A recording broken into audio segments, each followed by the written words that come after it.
So what you're looking at here is just a 55-gallon steel drum. I'm going to show you how to make a smoker out of this thing.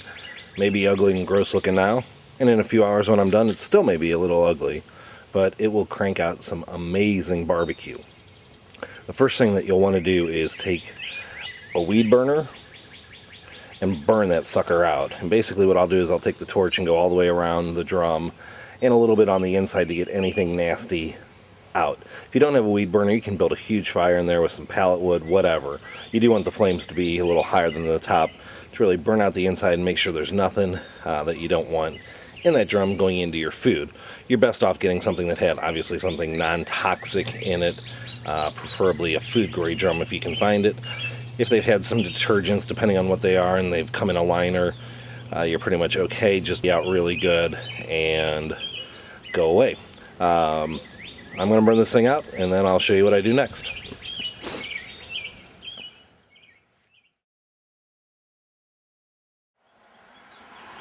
Alright, so the burnout's done. Took a sander to it. You can see a lot of the black is off. The next thing is to drill some holes. And what I'm going to do is for air intake, this is actually the bottom up here, 3 inches from the top, so about right here, I'll drill a hole 3/4 of an inch. Then I'll go over 18 inches and do it again and again and again.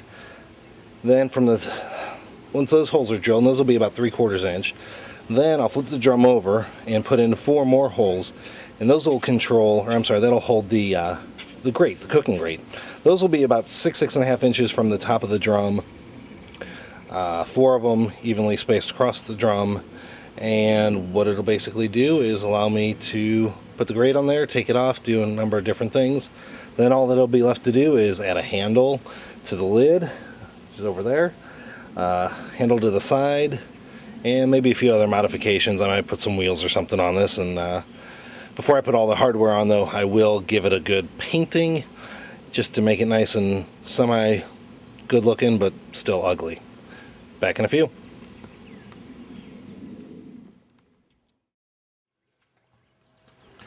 Alright, basic holes are drilled. You can see that one there and down there all the way around. Next thing up is engine enamel paint. You can use the high temperature barbecue paint, but I like to do some funky colors, and this will stand up to 500 degrees, so it should work. And you can always, touch it up. Get the paint at a hardware supply or a automotive supply house, and they've got a variety of colors. It's for the kids who like to trick out their car. Well, I'm tricking out my pit. Instead of the basic black, we're going to have hot as hell neon green.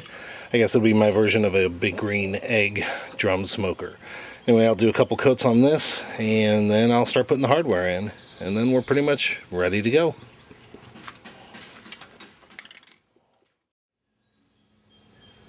Alright, well, the build is done. The Incredible Hulk, or the Green Slime Drum Smoker, is built.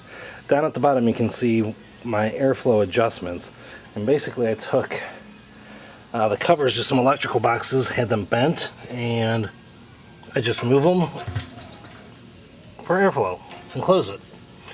That's how I will adjust the temperature on all 4. I've got some 4-inch heavy-duty industrial casters. Not real sure about those. I might need to put a spacer or 2 so it doesn't burn up.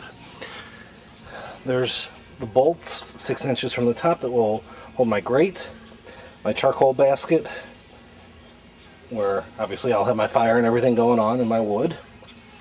And then this little hole here is where I put my thermometer probe, so I know the accurate temperature of the drum. I'm going to fire it up. You'll see some sweet blue in a few minutes.